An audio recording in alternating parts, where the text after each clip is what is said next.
ইন্নামা বাগিয়ুকুম আলা আনফুসিকুম ফারহামুহা। এ আমার উম্মতেরা, ইন্নামা বাগিয়ুকুম, তোমরা অপরাধের কারণে একজন আরেকজনের শত্রু হইও না। কোরআন এবং হাদিসের সামঞ্জস্য। তোমরা বিভিন্ন অপরাধ করার কারণে, বিভিন্ন কথার কারণে, বিভিন্ন কিছুর কারণে তোমরা একজন আরেকজনের শত্রু হইও না। ফারহামুহা, তোমরা একজন আরেকজনের প্রতি দয়া প্রদর্শন করো, সহানুভূতিশীল হও, একজন আরেকজনকে দয়া দেখাও, ভালোবাসা দেখাও। ভীতি নয়, ভয় নয়, মেরে নয়, তাকে ভালোবাসা দিয়ে সুন্দর করে বুঝাও, দেখবে তার পরিবর্তন অবশ্যই হবে। সুবহানাল্লাহ। আমান নাকাসা ফাআলা নাফসিহি। ও আমার উম্মতেরা, তোমরা কি করো? ওয়াদা ভঙ্গ করিও না। আমরা তো ওয়াদা করে কালকে দেখা করবো বলে 7 দিনও দেখা করি না।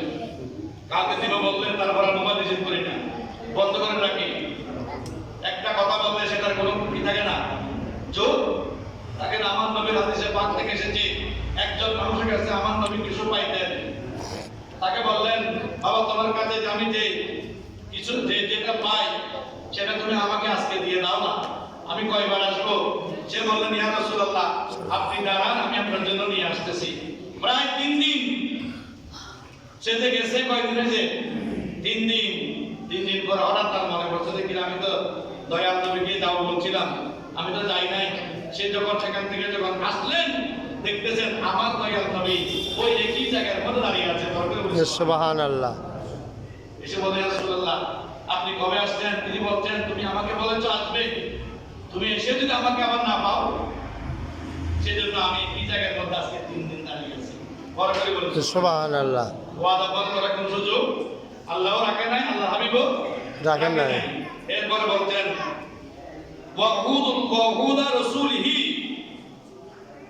মানুষ তো মানুষের ওয়াদা রাখবে, ঠিক আছে, আল্লাহ এবং আল্লাহ রাসূলের সাথে যে ওয়াদা সেটাও পালন করতে হবে। এরপরে বলছেন, ওয়াহতারিমুহা, তোমরা একজন আরেকজনকে সম্মান করো, শ্রদ্ধা করো, স্নেহ দেখাও। ওয়াআল্লিকু হিমামাকুম বিল ফিরদাউসি আলা, যদি তোমরা ওয়াদা রক্ষা করতে পেরেছো, একজন আরেকজনকে সম্মান করতে পেরেছো, মহব্বত করতে পেরেছো, তাহলে তোমরা জান্নাতুল ফিরদাউসের আলা মাকাম তোমাদের জন্য নসিব কবর করে বলেছো। সুবহানাল্লাহ।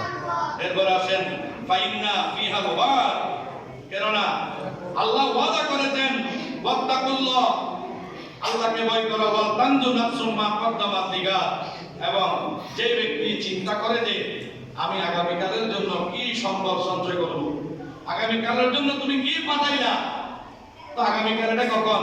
কিয়ামতের দিন। যে কোনো মুহূর্তে আপনার আমার কিয়ামত শুরু হতে পারে। যে দুনিয়া থেকে চলে গেছে, আমার মাতা ওয়াফাতা, মৃত্যু মানে ধ্বংস, শেষ। দুনিয়ার জমিনে সে আর আসতে পারবে না। তার জন্য ওই কবর থেকে কিয়ামত শুরু হয়ে গেছে। সেই কিয়ামতের দিন আসার পূর্বে আপনাকে আমাকে বলছে, তুমি তোমার আমলটা, আকীদাটা ঠিক করে আমলটা পাঠাই দাও, সেটা লিপিবদ্ধ হোক আমার দরবারে, সেটা দিকে দোয়া করে বলেছি।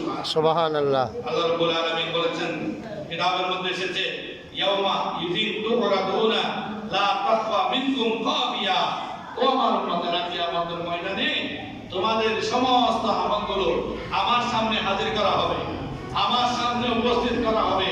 সেদিন তোমরা কেউ পশ্চাৎপদ করতে পারবে না, পিছনে যাইতে পারবে না, কোনো কিছু লা তাখফা খাফিয়া, কোনো কিছু গোপন থাকবে না। সবগুলো সেদিন আমার দরবারে ওপেন হয়ে যাবে। ওপেন হওয়ার পূর্ব মুহূর্তে আল্লাহ আমাদের আমল করার সুযোগ দিতে করে বলে আমিন। এবং নিজের আমলকে আল্লাহর দরবারে কবুলিয়তের জন্য আল্লাহর হাবিবের মহব্বত অন্তরে ধারণ করে জীবন যাপন করার আল্লাহ তৌফিক দিতে করে বলে আমিন। ওয়া আখিরু দাওয়ানা আনিল হামদুলিল্লাহি রাব্বিল আলামিন। আসসালামু আলাইকুম ওয়া রাহমাতুল্লাহ।